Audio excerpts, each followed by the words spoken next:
Adventure on Pipeman on W4CY Radio.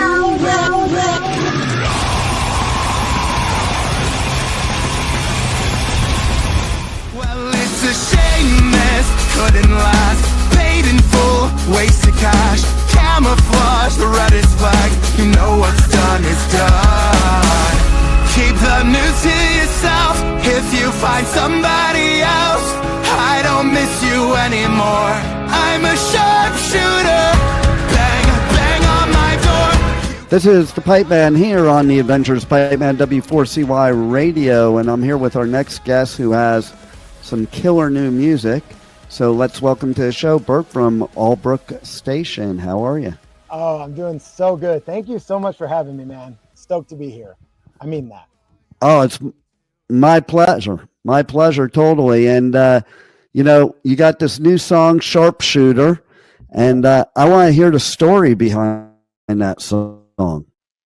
Okay, story behind Sharpshooter. You know, it's kind of funny. Like that one, right? I mean, we only have 3 singles out, but that one by far is the most polarizing. I've had people that either just like hated that song because they loved the first 2 so much and it was a deviation, or I've had people that didn't really say much about the first 2 be like, I love this song. So for us, I mean, it was something different. It was kind of an anti-chorus, you know, in a rock song that doesn't usually, it's not usually what you expect. And it's a lot more intimate and it's stripped down because I wanted to show that we could do that side as well. We got the big anthemic stuff, but I also wanted to show like that more intimate, you know, side of like, hey, sometimes life sucks, dude. And I don't miss being in, you know, some of the really bad situations I used to be in. And that's kind of what was the birth of Sharpshooter. Was we decided to write this song just about being done with certain things, you know, certain people treating us a certain way, certain relationships, you know, where it was just like, I used to be a really big people pleaser. Used to just, you know, help others at the expense of myself. And it just kind of got to a point where I was just like, dude, I don't got no back left. You know, I can't do this anymore. I hate this. And so that was kind of the tagline. I don't miss you anymore. I'm a sharpshooter, because sharpshooters don't miss. They're perfect snipers. They don't miss. So that was kind of a little fun play on words there. And Jesse, the bass player, he's my co-writer. Him and I write all the songs, and we had such a blast writing Sharpshooter. It was one of the first ones we wrote together when we first started writing together. And so it's really cool to see this song years later come to light. Yeah. And you know what? You're speaking my language, because totally I've always been a people pleaser, and people hate when you stop being that way too. When you're trying to make yourself better, they won't let you, because then they can't manipulate you. Exactly. And they're like, hey, you used to be a doormat and now it's not there. I got to get my own shoes dirty now. It's like, right? Yeah, well, because I'm not going to do that anymore. And I think when I was younger, you just like, I'm grateful that we live in a world where I get to learn from my experiences, good and bad. Right? I get to choose that every day. I get to wake up and say, okay, yesterday sucked, but do I keep letting it suck, or do I learn from it and start recognizing patterns in people and other stuff? And so it kind of got to a point where I just, you know, now I'm like, I just don't surround myself with anybody that I don't want to, you know? Right. And the flip side of that is now I'm like, dude, I love my life. I love the people that are in my circle. I would die for them, and I love them, and I know that they've got my back. So there is some beauty in that, and in surrounding yourself with people that I know would never do that to me, you know, and it's helped me become a better person too. Well, I look at it this way. I think you kind of become a sharpshooter of picking the people that you should be surrounded with. I like that. I see what you did there. I like See that? See that?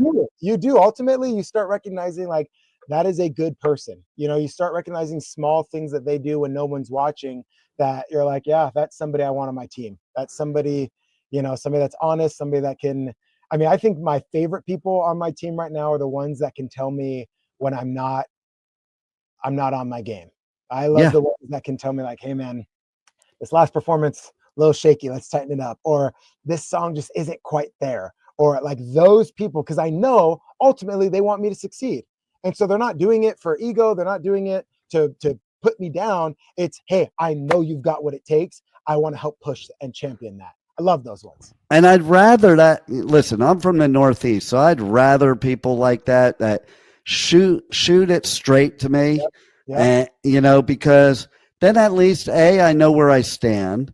Yeah. And then I can take whatever they're saying and know that it's the truth. It's not hate.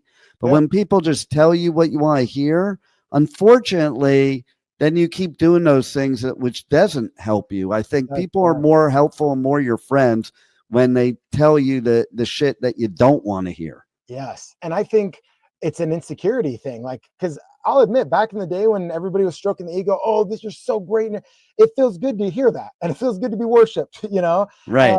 But like you said, it didn't do me any favors, because I'm like, well, if that's true, then why does this keep happening? Or what, blah, blah, blah.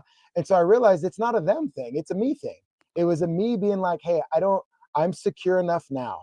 You know, like our music, it's funny because this last week is the first time I've seen negative feedback online. And Wow. Miracle and Bad Dream was awesome. They've been out since May 2nd. And, you know, I've been making content and all that stuff. And it's been like unrealistically positive, you know, where everybody's just loving it. So I'm like, all right, maybe it's the hype of the new thing. Well, let's try something different. And it was the first time that I saw comments, this is absolute garbage. I hate this, you know, and I don't know these people. They don't follow us. It's just the random comments.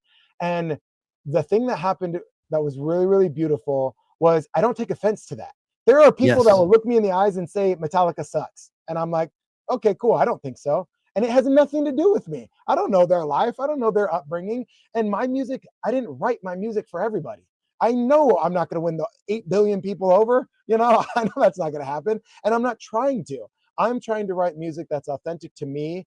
And if people like the type of music that I like, then they'll love this. And I'm trying to find my people. And so when I see a comment, you know, and I usually just kind of mess with them and joke with them. One guy is absolute garbage. And I said, no, come on, you like it a little bit. No, I absolutely don't. And I said, the algorithm doesn't lie, man. You're watching this for some reason. And then it ended up becoming like a positive thing, because I'm like, dude, you don't know me personally, so I don't take offense. You can't offend me. You don't know me, you know? And so it's been a cool experience to not be a people pleaser, to, you know, become secure enough in myself and my music that it's okay that people have opinions, and people like it or don't like it. It's like, well, that doesn't take away from my value. I love it. And that's it. That's what happens when you become like a reformed people pleaser, because then you find out you can't please everybody. And that's the frustrating part when you're a people pleaser. Yeah. You want to please everybody, but there just isn't any pleasing anybody. Yeah. So the best bet you can do is please yourself, and then you attract your tribe. Yes, 100%. And I mean, on that same side, for me, it was like, I also had to make sure I wasn't just like self-centered and selfish. You know, I had to make sure I didn't overcorrect and be like, get everybody else, I'm gonna do my thing.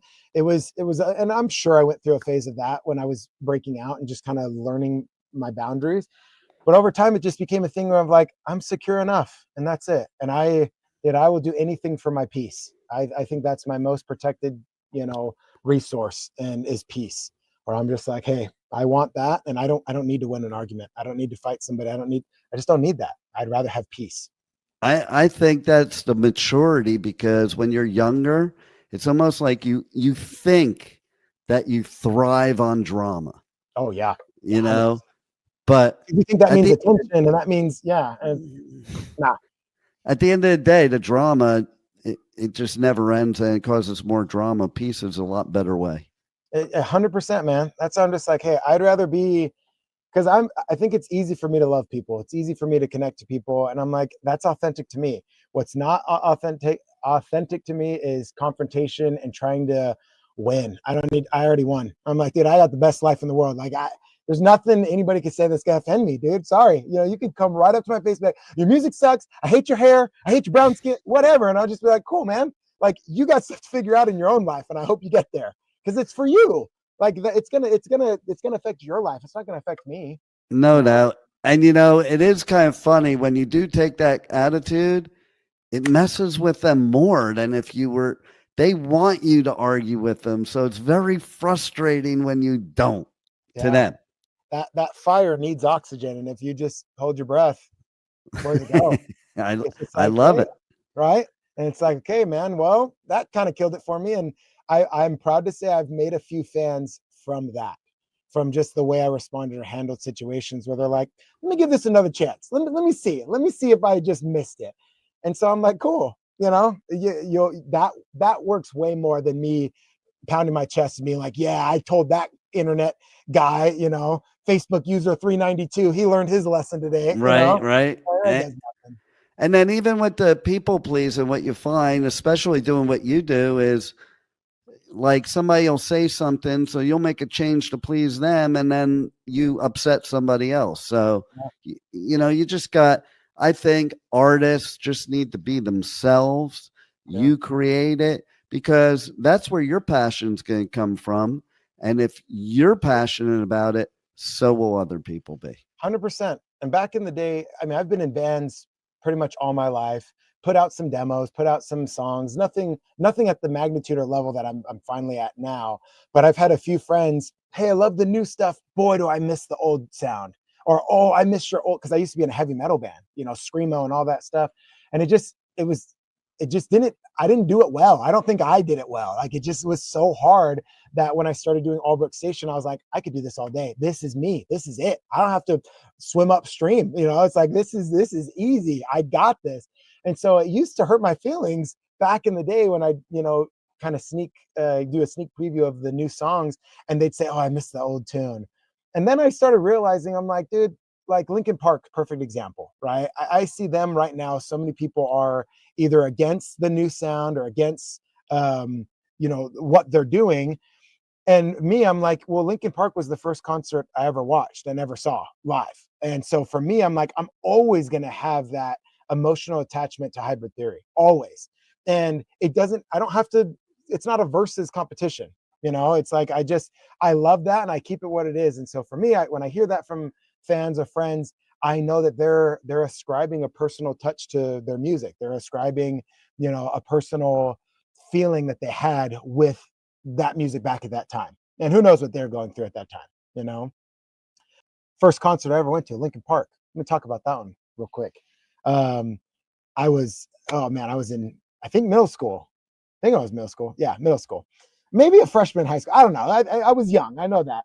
And I got surprise tickets from my older brothers to go see Linkin Park. Life changed forever.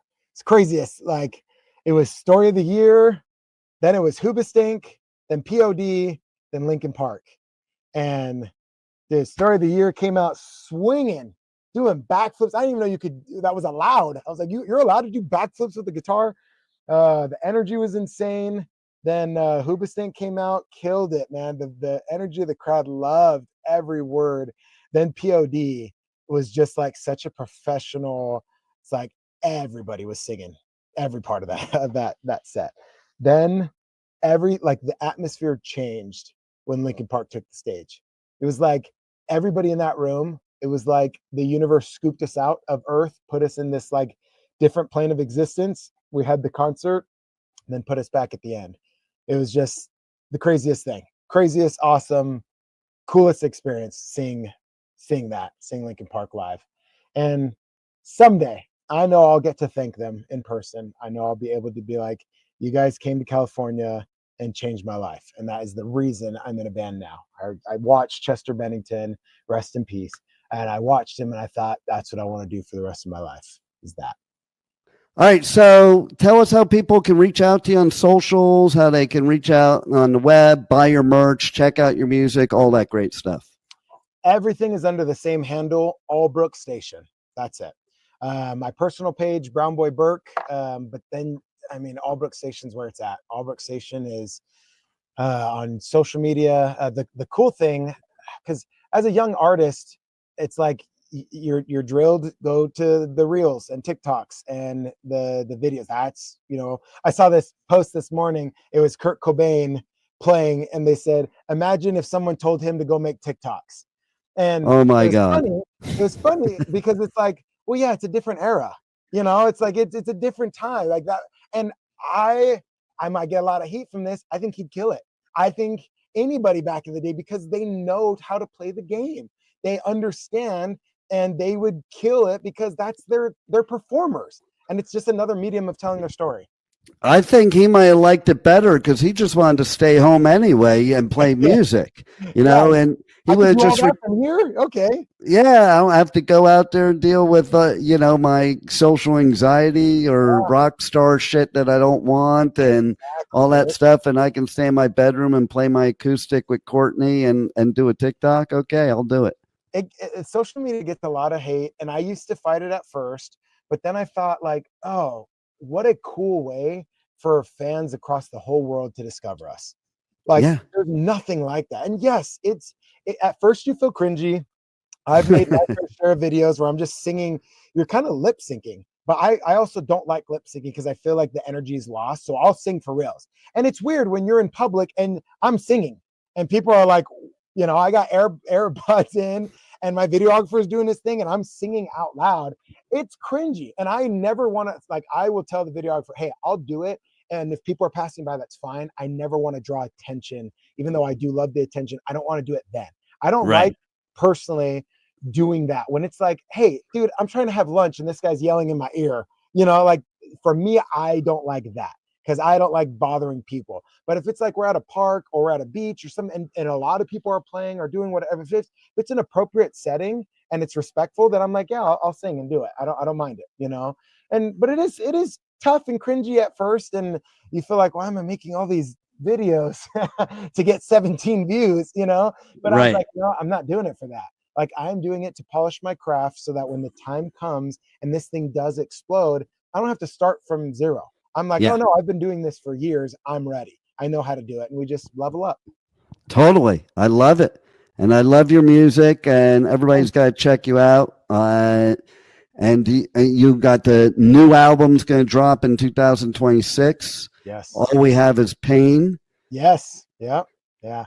And is there anything else you want to share with the listeners we haven't covered already that they need to look out for? If you're in Utah, Salt Lake City, we are having our debut performance, our first time ever live show at Soundwell, Salt Lake City.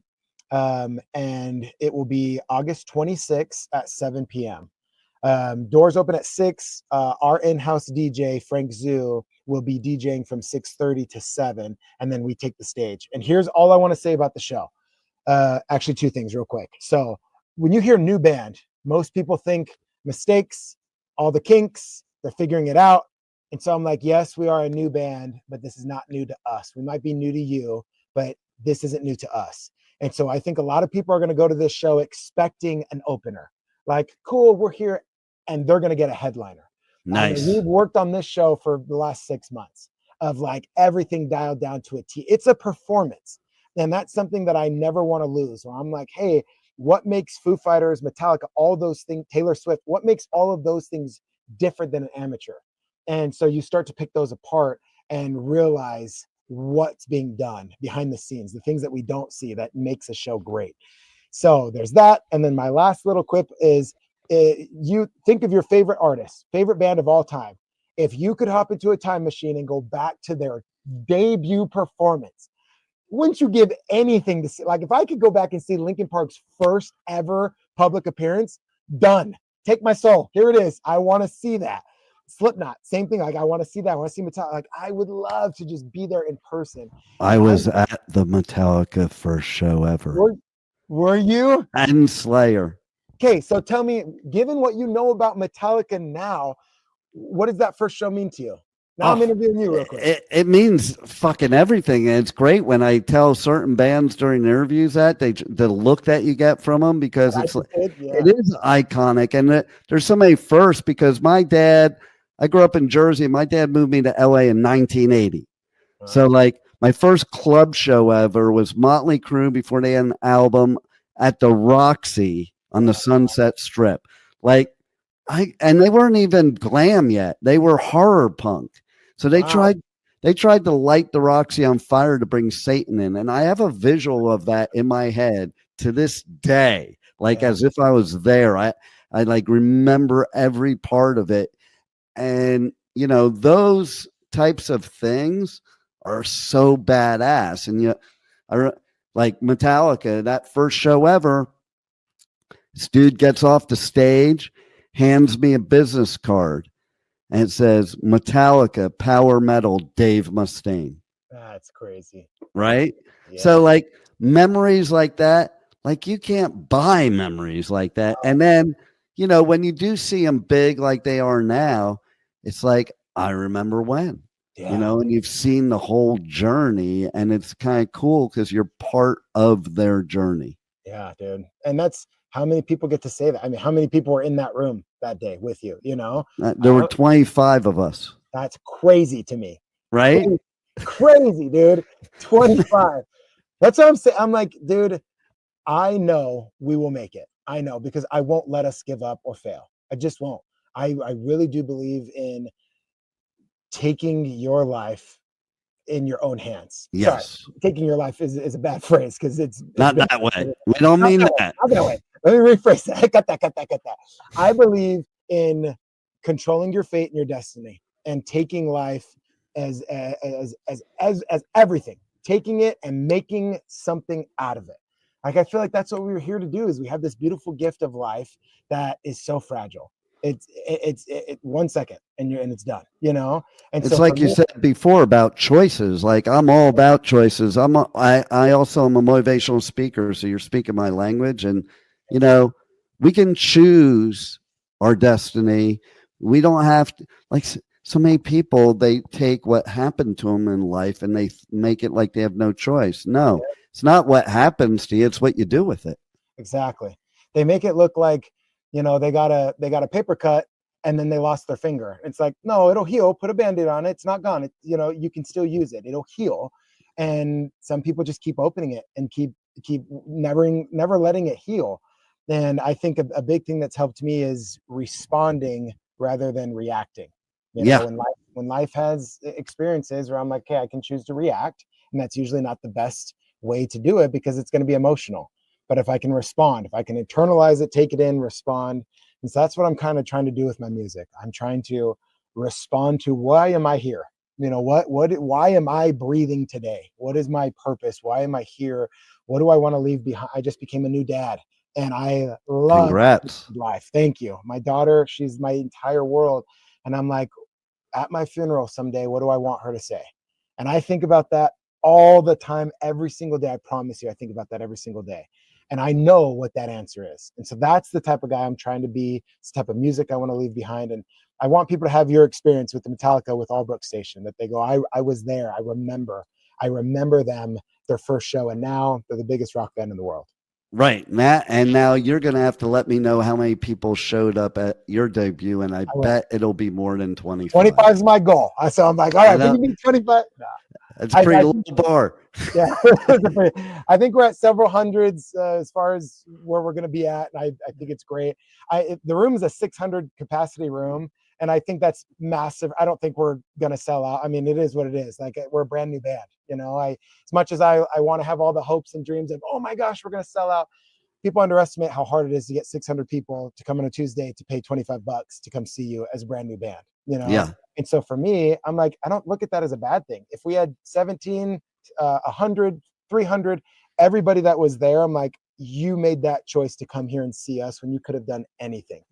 I mean, thank you. Like, for me, it's an honor. And they're going to get, as if I'm playing in front of 100,000 people, regardless of who's there. But I'm grateful for it, man. I am grateful for every ticket that's been sold so far, even VIP.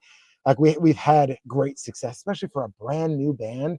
I'm like, we're doing, it's awesome. I know the number, and so far I'm like overwhelmed, and it's fantastic. Well, you deserve it, because your music's badass, and I hope you do sell that out. I'm putting it out in the universe, because that's a cool story later. We sold out our first gig ever, you know, and thanks a lot for giving us great music, and thanks for being on the Adventures of Pipeman. Hey, thank you so much for having me and giving me the opportunity to speak about my music. I appreciate it. Anytime, brother. All right, man. Take care. Thank you so much. Thank you for listening to the Adventures of Pipeman on W4CY Radio.